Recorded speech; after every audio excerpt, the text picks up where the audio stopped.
The visual is not important here. The music is not important here. The voice is not important here. What matters are the words.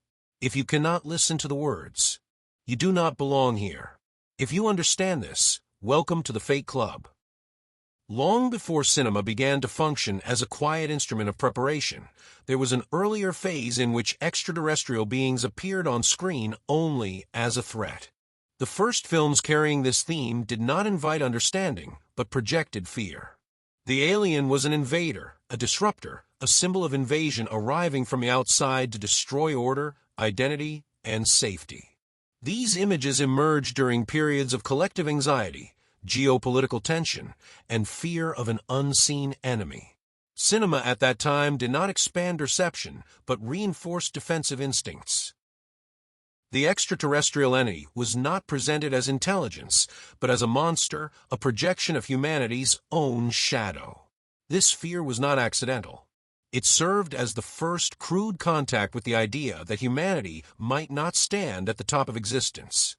Later, the tone began to shift. Fear exhausted itself as a narrative. Invasion lost its power.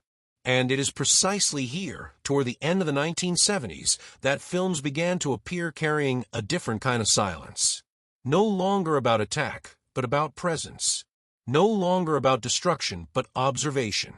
No longer about war, but contact. In this period, the ascending disclosure begins to form. Not suddenly, not violently, but in small portions, given by degrees. Films stop hiding extraterrestrial beings behind the mask of monsters and begin presenting them as intelligences existing alongside humanity. Each story, each scene carries a small fragment of information that settles quietly into collective perception. The viewer does not consciously register the shift, yet the internal framework of what is possible slowly expands. Ascension is not only an internal process.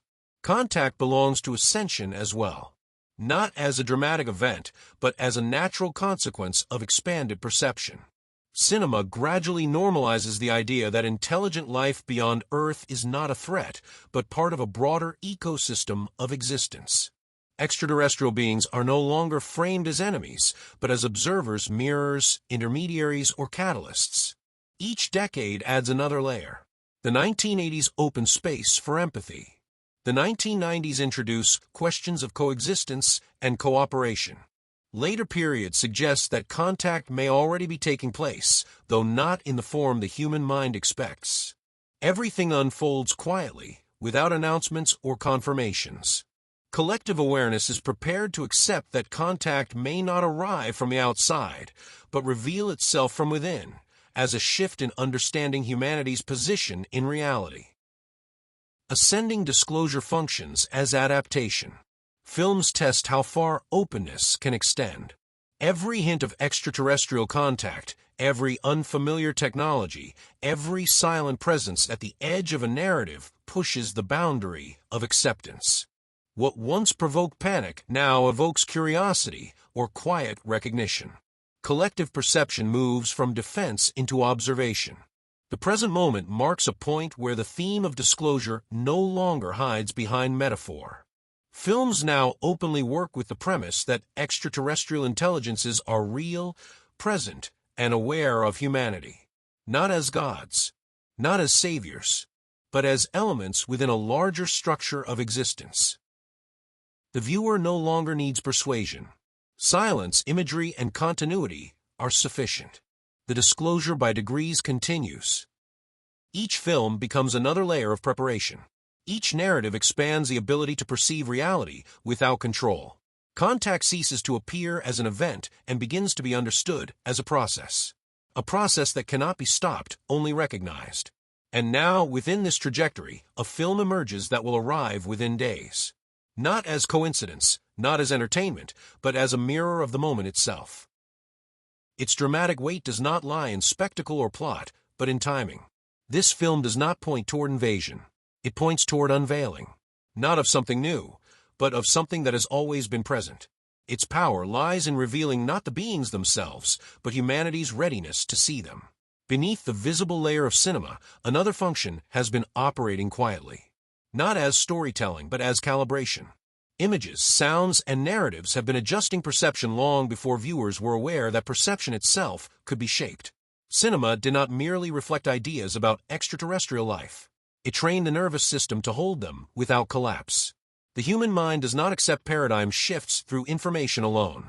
It accepts them through repetition, atmosphere, and emotional pacing. Films provided a safe simulation. They allowed the concept of non-human intelligence to exist without demanding immediate belief. The screen became a buffer zone between shock and understanding. This is why disclosure never arrives as a statement. It arrives as familiarity. By the time an idea is consciously discussed, it has already been emotionally rehearsed. Cinema offered this rehearsal in slow motion. What was once unimaginable became imaginable, then neutral, then expected. As extraterrestrial beings shifted from invaders to presences, another transformation unfolded in parallel. Human identity itself began to loosen. Stories stopped centering humanity as the sole reference point of intelligence. Perspective widened. The universe was no longer framed as empty space, but as an inhabited structure.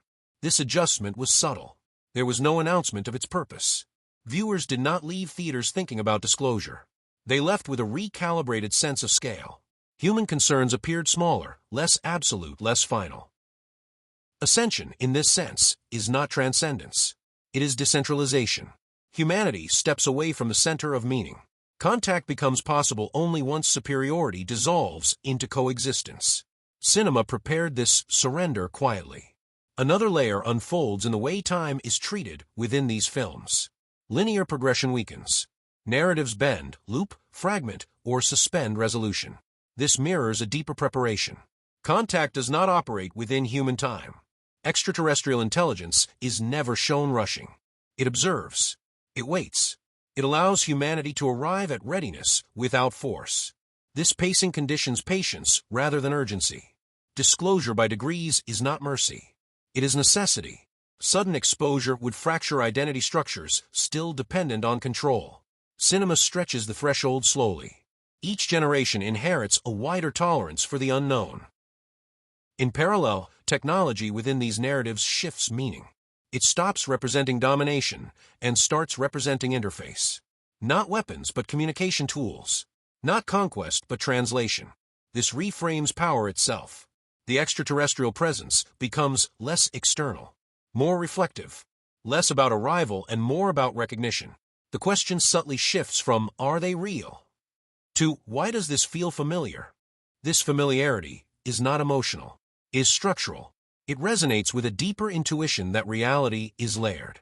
That intelligence is not exclusive. That humanity has always existed within a wider field of awareness.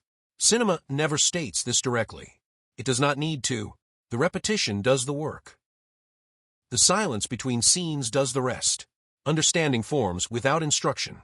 As decades pass, the imagery becomes quieter, less dramatic, less explanatory. Trust increases. The audience no longer requires spectacle to remain engaged. This is a sign of readiness. When fear no longer dominates interpretation, perception stabilizes. Extraterrestrial beings no longer disrupt identity. They coexist within it. Contact becomes psychologically survivable. At this stage, disclosure stops being about information. It becomes about posture. How humanity stands in relation to the unknown. Whether it reaches outward in fear or remains still in observation. Cinema consistently trains the latter. Now the process reaches a visible threshold. Films no longer imply. They state presence without apology. They assume awareness rather than arguing for it. The audience is treated as capable of holding the premise. This shift is irreversible. Once familiarity replaces fear, regression is impossible. The concept of extraterrestrial intelligence cannot be unthought. It integrates into worldview quietly. Disclosure becomes an ambient condition. And within this condition, timing becomes decisive. A film arriving now carries different weight than the same film decades ago.